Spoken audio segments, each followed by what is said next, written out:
Assalamualaikum warahmatullahi wabarakatuh. Alhamdulillah bertemu kita pada sesi pembelajaran kali ini. Sebelum saya meneruskan pengajaran saya pada hari ini, marilah sama-sama kita membaca Ummul Kitab Al-Fatihah dan doa belajar.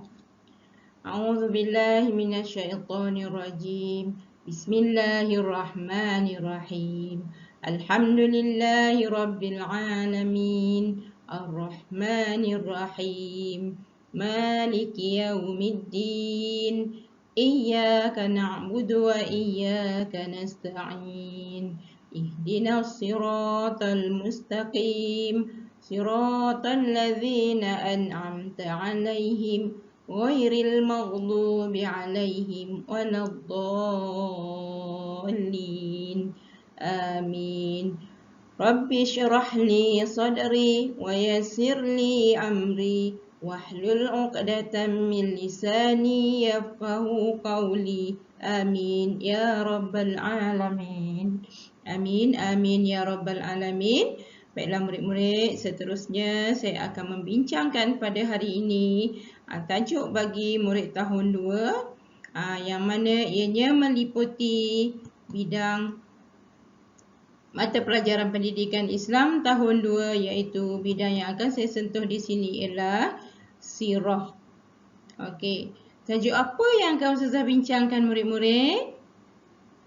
Ya, tajuk yang akan Ustazah bincangkan pada hari ini ialah sesuci hati kekasih Allah. Siapa kekasih Allah murid-murid? Ya, kekasih Allah yang dimaksudkan ialah Nabi kita Muhammad sallallahu alaihi wasallam. Beliau merupakan kekasih Allah yang akan kita kenali sebentar lagi.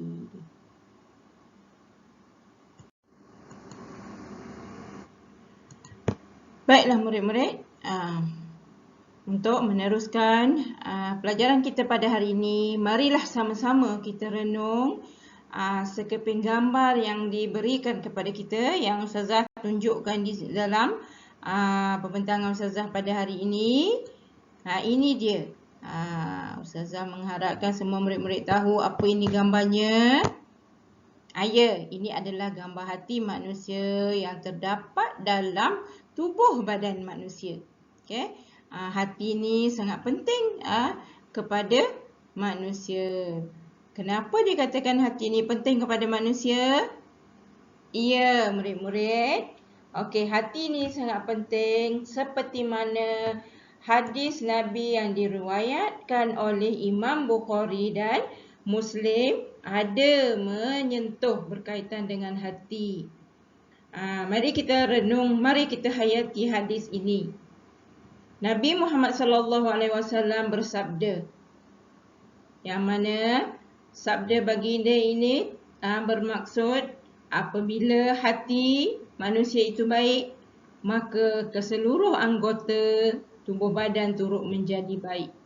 Jadi murid-murid semua harus ingat ya bahawa tubuh badan manusia yang baik ataupun anggota manusia yang baik ini adalah dapat dilihat sebagai cermin kepada hati yang ada dalam diri manusia itu baik.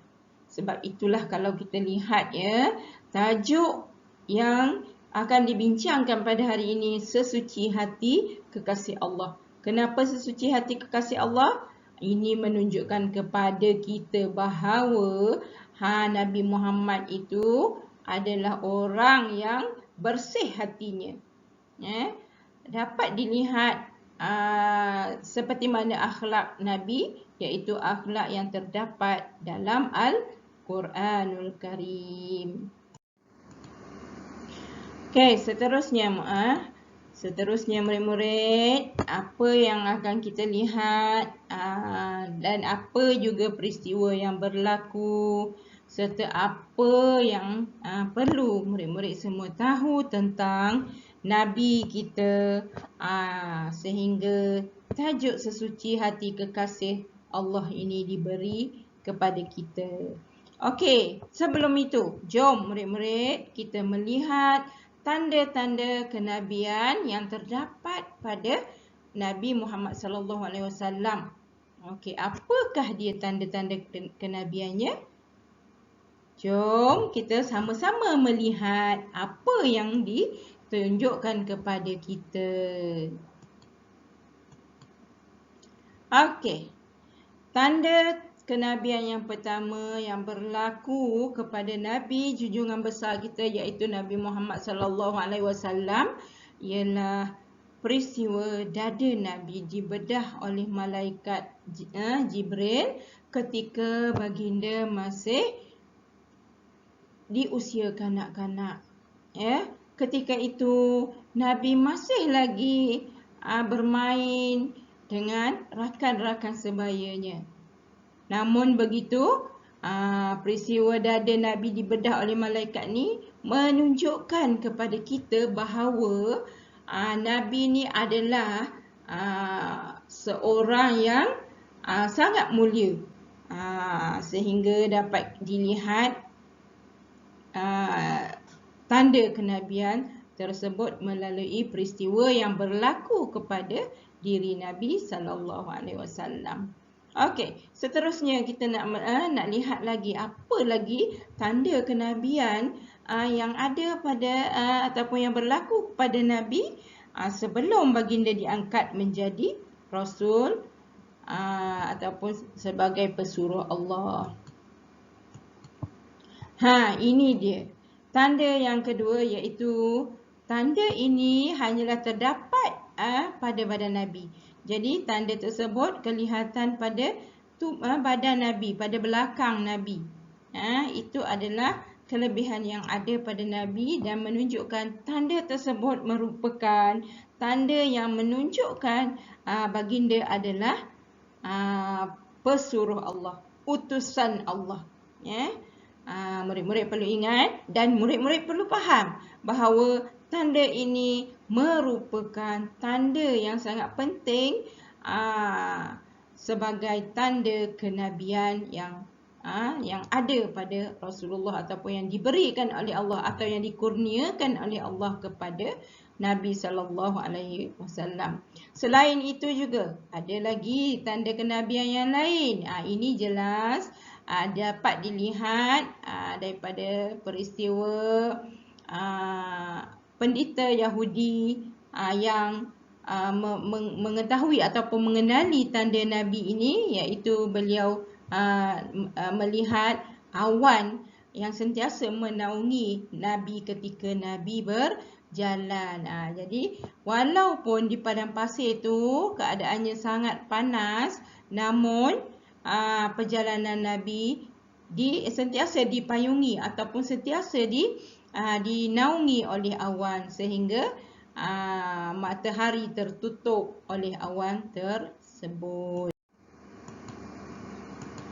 Okey, seterusnya murid-murid semua, marilah kita melihat peristiwa yang berlaku kepada Nabi sehingga berlakunya peristiwa hati Nabi disucikan ataupun dibersihkan.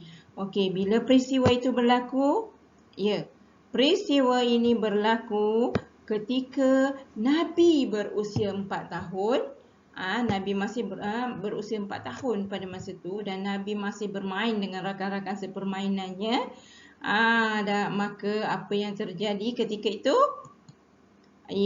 Nabi telah pun didatangi oleh malaikat Jibril, yang mana malaikat Jibril inilah utusan Allah ataupun yang diutuskan oleh Allah untuk melakukan pembedahan ke atas Nabi sallallahu alaihi wasallam. Apa yang berlaku setelah malaikat membelah dada Nabi sallallahu alaihi wasallam,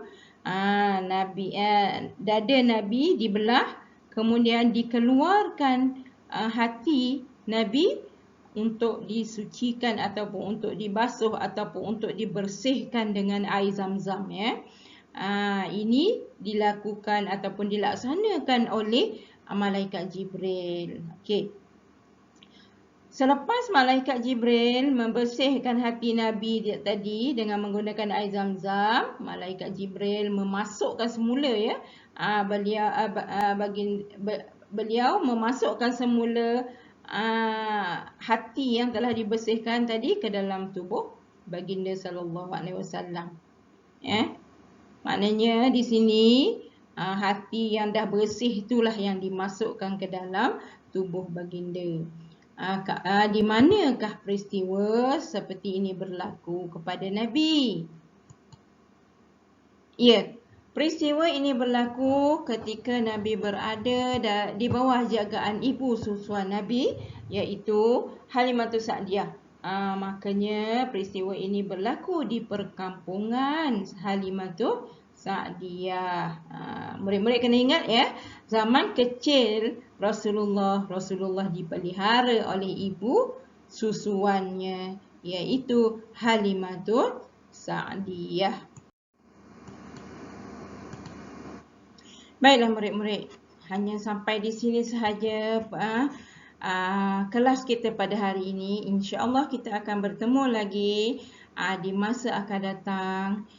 Jadi Ustazah mengakhiri kelas kita pada hari ini dengan kalimah mulia wabillahi taufiq wal hidayah. Wassalamualaikum warahmatullahi wabarakatuh. Sekian, terima kasih. Bye-bye.